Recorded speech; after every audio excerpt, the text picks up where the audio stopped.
Hello everyone, welcome back to my show. I've just been abandoned by our cat because I don't have any dreamies for him. Today, we're just about out and there's none up here. I'm waiting for a parcel, believe it or not, of dreamies to come from the suppliers. And it's in the post, so you can have dreamies then. In the meantime, I'm by myself talking about books. A lot to catch up on, really. It's been a few days. We had an intensely busy weekend, beginning with the abstract arts event in the pub with Jeremy DJing, which was a very, very late night. And lots of friends, lots of people talking, looking at stuff and dancing. And then Saturday, I had to go and do a signing in Bury in Waterstones for both 1001 Nights and Dracula, my two Doctor Who books, and had 2 hours of chatter with wonderful people who came out to see me. It's quite daunting sitting in a very glitzy bookshop full of all new books, Christmas books. It's that season when people are buying for presents.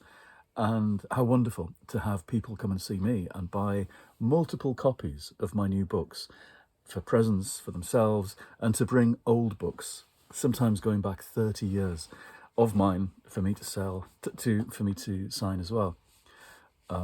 When there's no publicity whatsoever for these Doctor Who books and no royalties for me, I'm doing this purely for the love. When you do tie-in books for Doctor Who, you get a one-off payment, a small one-off payment, and that's it. You're doing it for the love. And you certainly don't get paid for doing events or conventions or whatever like actors do. So when you see writers doing these events, do remember we're doing it for the absolute love of the thing and the love of meeting the fans and the readers who are the lifeblood of this, the people who will read Doctor Who books. It's not just about the TV show for them. They are devoted to the ridiculous things that I and the other writers produce. So thank you, Wayne in Waterstones, for organising it, and thank you for all the people who came out to buy books themselves, for their kids, for their friends, and stood and talked to me at my table on Saturday. And then we went to Bury Market and I discovered a bookstall there called Eagle Books, run by Benny, who had a romance section, and I found two of the most recent Elsie Mason books there. And I said to her, shall I sign these? And I had to explain how I was Elsie Mason. It was like Flaubert announcing Madame Bovary, c'est moi. That's what I did, and signed them, and I think Benny was pleased, and we had photos, and it was all good fun. And then a party on Saturday night at a friend's house, Erica, who's now been British, lived in Britain for 30 years, and I think she moved in her mid-20s, so it was like 95 or something. Anyway, big party for that, lots of people, lots of fun, and again, a very, very late night, and a low-key Sunday with a Sunday lunch out in the wilds of Cheshire with friends. And horror movies all Sunday night. Here's the cat. Here he is. Oh, and here's parcels. Why is Jeremy squeezing himself into my video? He made a cameo. Did you see? Jeremy? I knew you're desperate to get in on these. Everybody does. Could this possibly be for socks? It's a parcel. I don't think it is. I think it's something else. That doesn't sound like cat biscuits to me. I've already had one parcel this morning. I was about to talk about that. This is something else. I don't think it's anything for you socks. I think it's bookish, maybe. Is it? Oh yes, it's not for you socks. It's something else. It's presents for friends, and I can't show them because it'll give the surprise away. I'm sorry. God, that's cruel. That's cruel, isn't it? I'm so sorry, Socky. Look, Socks has been helping me paint. I've been doing watercolours of the secret lake in Levenshulme. where we went Sunday before last, and I've been getting this effect of the trees reflected in the water and the reed beds. I'm quite pleased with them. We've got another art sale and evening in a different pub in November. So I was thinking of doing these, and for anyone, whoops, still wet. You're going to have to wait for your dreamy socks. The postman's a bit slow. Anyway, the thing that I was going to talk about that came in the post this morning with 10 copies of this. A new Doctor Who book, another one. I think it's my 4th Doctor Who of the season, beginning with Party Like It's 1998, our 8th Doctor anthology, which I showed you before, and Dracula, my first Doctor novel. And then it was 1001 Nights in Time and Space, my book with Steve Cole. This is The Adventures After, a book of sequel short stories to classic Doctor Who stories. Published by Puffin and edited by Beth Axford. And it's got, how many? 8 short stories by various authors, some of them actors. I know that they write their own stuff for these, though, or they write them in collaboration with writers, which is better. You know, I've got thoughts about all of this stuff. My friend Katie Manning writes a sequel to The Green Death, and I know she does every single word and takes it extremely seriously as a writer. I haven't read anybody else's yet. My story in this is called Demons in Levenshulme, a sequel to The Demons, the 1972 Doctor Who story. It's quite a long one. It's about 10,000 words. It would take an hour to read aloud. I know that. I can. I read, as I've said before, at the speed of talking books inside my head. So I know how long these things last. Look at that. Demons in Levenshulme. Doctor Who and the Demons by Barry Letts was one of my all-time favourite Doctor Who books. Back in 1980, when I was first becoming obsessed with these books and buying them from Stevens, the newsagent in Newton Aycliffe, the town where I grew up.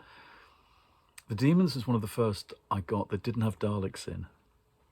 And I didn't even know the TV show because we didn't have so many of the stories then on VHS. We had none. There was no VHS, obviously. We just knew about the current show. Anyway, so The Demons was something that I've been obsessed with. I've read again and again and again. And this is a sequel set here in Levenshulme, 50 years later, starring some of the same characters, but with the 13th Doctor, Yaz, and Missy. Anyway, that's my latest thing out, which comes out in 2 days' time, I think. It should be in the shops by now. But the official release date is the 23rd, I think. So 2 or 3 days' time.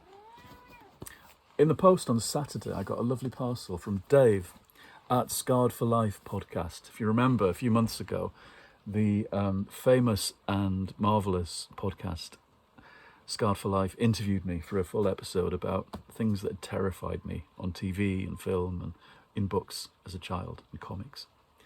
We had a lovely chat, and I think the episode went quite well. And Dave stayed in touch and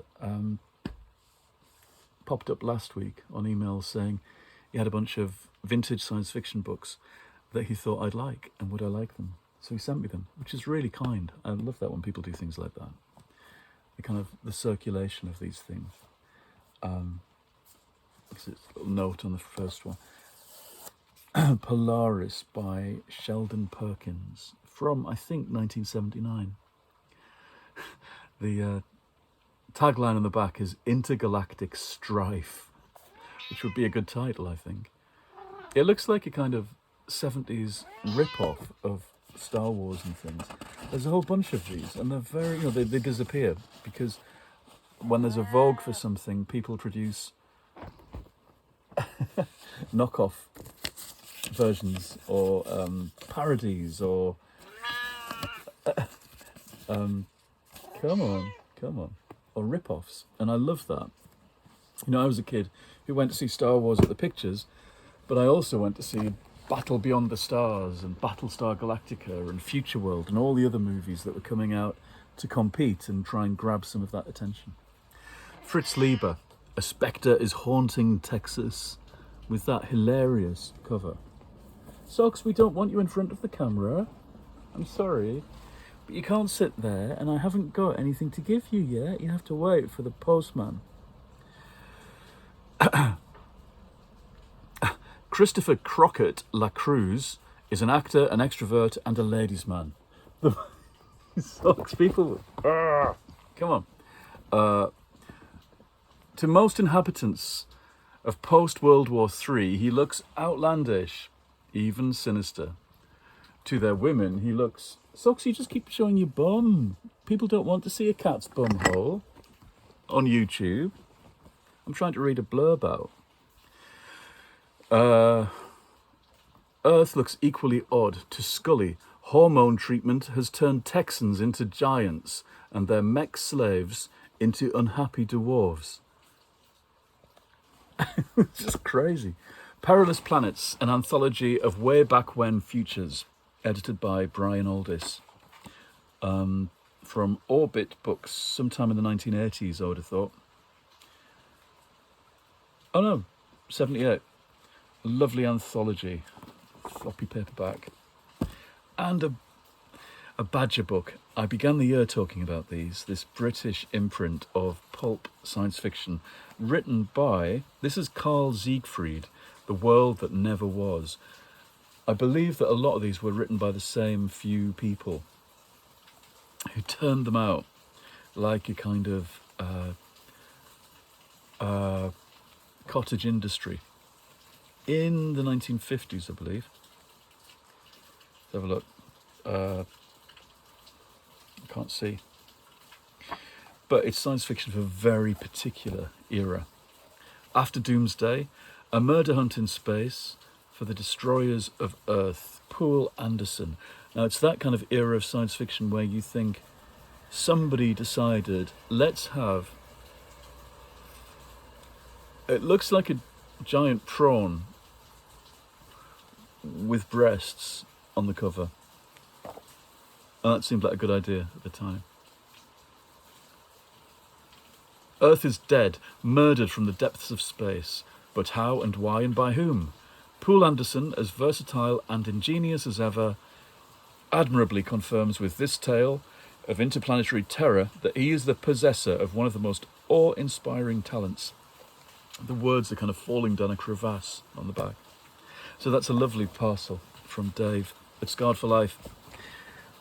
And currently I'm reading for book club. And it's not a Halloween book, but it is quite dark.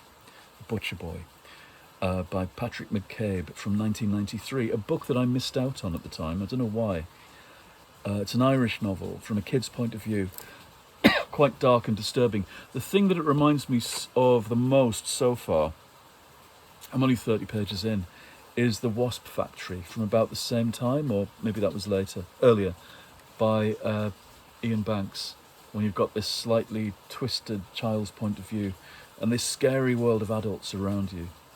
I'm liking it so far, but you know it's going to get pretty dark. Can you hear that rain outside? This is the bit where autumn, which has been colourful and bright so far, suddenly turns a corner and all the leaves drop off and everything turns to slush and winter starts. Now, something I was going to talk about a bit was spooky picture books for Halloween, because I'm not just reading novels.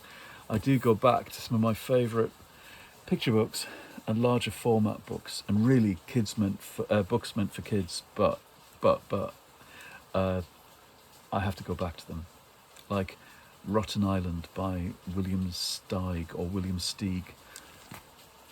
I'm not sure if I've talked about this. I think I have. It's one of my favourite picture books about this island of monsters. It's fantastic.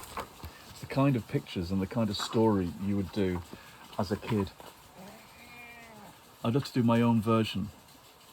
That would be really good fun, actually, in watercolours and ink, and make it full of my own monsters, make up monsters and have them have a fight on Monster Island. So that's a great favourite. I want to read this. I haven't read this version of this. Beauty and the Beast. This version is written by Max Eilenberg, but it's illustrated by Angela Barrett. And I bought a few of her books. Sucky. Following last Christmas, I think, I reread a book of ghost stories collected by Susan Hill that my mum bought me maybe 30 years ago. And it's got Angela Barrett illustrations in, and they're really gloomy and beautiful. And I went looking to see what else she had done. She'd done this version of Beauty and the Beast. It kind of follows on from the versions that I grew up with, the Ladybird classics, which had these photorealist paintings, but this, and they all happened in more or less blazing sunlight of the 1950s, with a few slightly spookier moments. Actually, some very spooky moments. I'm doing down how spooky Ladybird books could be to small kids. But these are very, very atmospheric. Widescreen picture books. I've got another one somewhere of a more obscure fairy tale, and I forget which one that is. Let's find the bit where the beast first comes in, because that's always the best bit. Where the old father is alone in the rose garden of the house at night, and he's looking for shelter, isn't he, when he's on his travels, and he starts to cut a rose from the rose bush, and the beast jumps out to seize him, and then you get the bargain about giving away beauty. In this version, the beast is a shaggy kind of devil, and that really captures the moment, I think. In the old Ladybird books, he was a gorilla. It was very kind of 70s, Planet of the Apes, my version that I grew up with. And he was a gorilla in a velvet suit with ruffles. And he came sidling out of the rose garden to seize the old man. This, the shaggy devil, is more sinister, I think. There he is with beauty.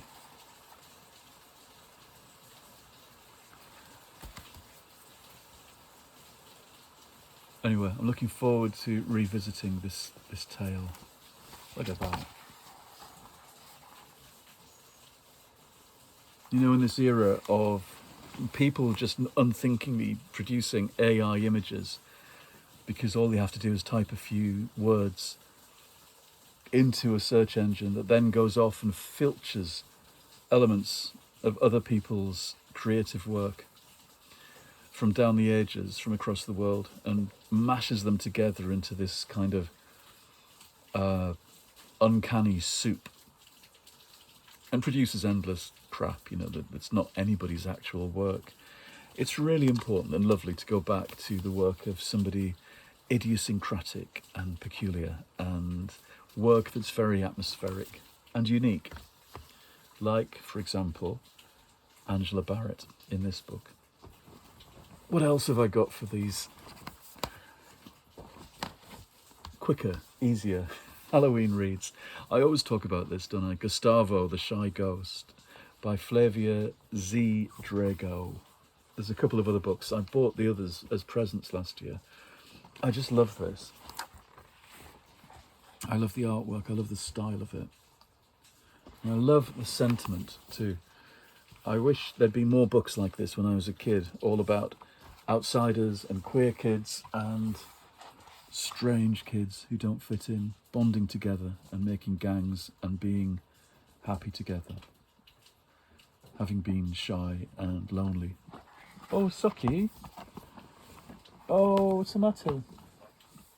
I think we're going to have a furball situation. Let's not make a fuss about it, because that'll just scare him. Occasionally we have these moments when he produces furry vomit, just for me. Yep. Or he goes and eats grass in the garden or leaves, just to bring up the furball. It's all par for the course with cats, isn't it, Socks? Or it might just be a protest for the lack of dreamies in the house.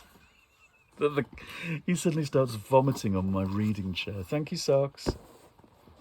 Thank you. Yes, it's just some dribble. Well, I think I'll leave it at that and clean up my chair, which is covered in cat sputum, which is nice. Socks. Oh, he's hiding in disgrace and shame. Right. Goodbye, everyone. You can see my tired eyes. I will see you all again soon. Do take care. Lots of love. Bye-bye.